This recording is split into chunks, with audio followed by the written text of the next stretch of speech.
Hello people. Right, I bought, must be over 2 years ago, this little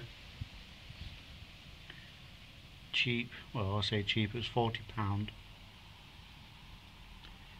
electric impact wrench. Now I've got no compressor, I've got no power,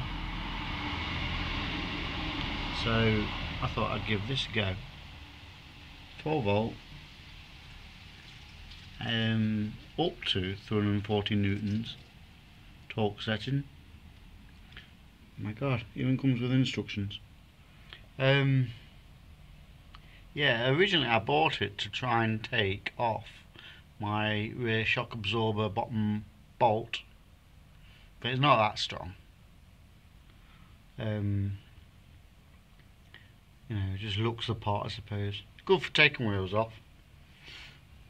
Anyway, I thought that I'd try and use it. There it is. On my bottom crank pulley sprocket. Put some light on, because I needed to remove it. I thought, nah, it's not going to do it. Anyway, bit of WD-40. And 2 minutes later, and here we go. The reason why I wanted to take this off, because there is a bolt seized in it once taken off, so it needed to be removed. Give it a good clean round there as well. There's the woodruff key on the top. Let's see if it's any better with that light. No, it isn't. Keeps it all in line. So I'm going to just give this another squirt of WD-40 to clean it on. Clean it on, clean it off. Put it back on, make sure my timing mark lines up still, so it's not moved. Then I'll take it to work. Get my mate Simon to remove that stud there and refit it, clean it up, refit it. Anyway, the impact wrench, yeah, it worked, it did the job. What happens is, got torque settings on the top, plus and minus.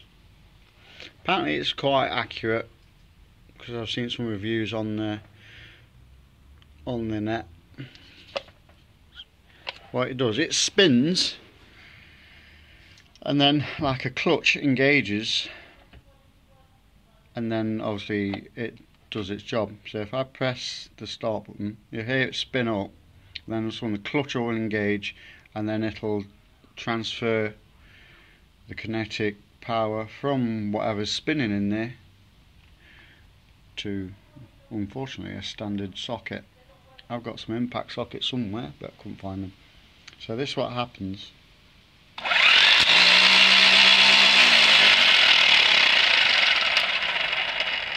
Now when I start it up, and then a click, that's when the clutch flicks over and engages the power that it's created. I'll do it again. You hear the click. There we go. Anyway, super pleased that I managed to get the bottom crank sprocket off. Now on YouTube, there have been some horrific looking videos where you get a breaker bar, it's long enough to obviously reach to the floor, disabled the ignition, and you crank the engine for a second, and then it undoes the bolt. That's too scary. So anyway, there you go, it's off. I can sort that out. Excellent, happy days.